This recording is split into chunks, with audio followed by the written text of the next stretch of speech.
Ossington, the Hacker Podcast, the Dark Web Today podcast people, and like Mr. Hill and all that, they want you to wake up and like go on Twitter.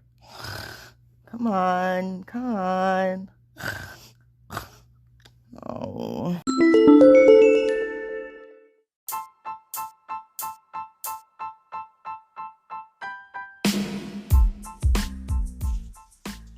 Okay. Now, imagine this situation. You are 40-something, you are a computer engineer, you always live in a let's say, upper class. You always had everything you wanted. And suddenly, you're put in a cell with 12 other people from a much different context. I'm not saying better or worse, different context, with different background, different culture, different values, different ways they see life, but they all together are very aligned, and I am the weird one. I am the one who has a tourist label in his t-shirt. And when you arrive into the cell the first night, you are like, oh, what? It's a brand new world. It's like you don't know what to expect, and they all receive you in a good way. They say, oh, where are you from? From Montevideo. Oh, we are all from Montevideo here. It's good that they took you to this cell. This is the best cell of all the prison. Well, they introduce each other, and you're like shaking. I mean, the guy who was in charge of the introduction was the guy who represented that cell, which, imagine, it was like huge. I mean, he was like taken from a combat of, I don't know. It was like a GI show. I don't know. He was huge. He had a voice that was all that. He would speak with a voice that was so like he was full of steroids, and he was huge. I mean, and he looked at you in the eye, and you had to do a very. You had to concentrate in order to keep your eyes at him, because he was intimidating a lot. But he was that was the way he is. So he was just trying to be nice, and he told me, he said, "Flaco," which is guy in Spanish. Flaco, be calm, nothing's gonna happen to you. Flaco, tranquilo, nada te va a pasar.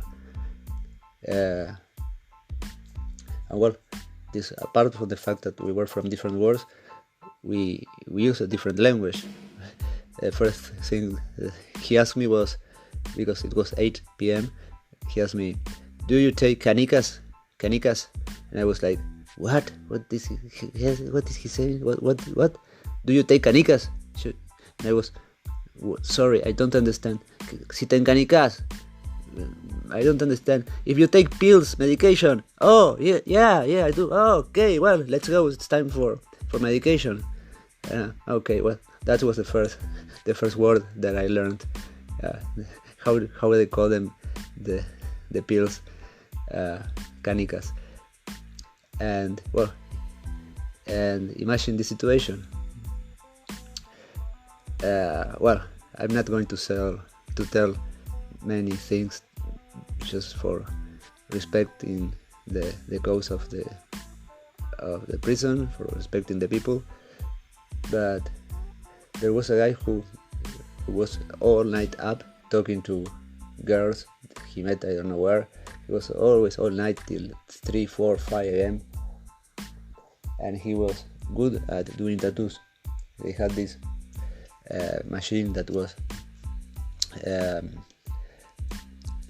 they made it there, and he he also used a phone with internet to see some designs, and he did them, and he was quite good. He also was in charge of cutting the hair of the people. He cut my hair the second day I was there. He did a quite a good job, and he was always under the effects of pills, especially quetiapine, which make him like he was sleepy all day. I don't know, but imagine you are there for just a few days, very few days. You hardly know, understand the environment and everything, and this guy who is huge tells you, okay, Alberto, tonight you are going to have your first prison tattoo done. And I was like, oh my god, how do I escape from this? I don't want no tattoo. Oh no, my skin is going to be destroyed forever. Imagine that situation. Imagine that you didn't know what to say. I mean, you didn't want a tattoo, but you didn't know if you were able to say no. I mean, I didn't know if it was a choice or it was already something that it was decided, and it was quite scary.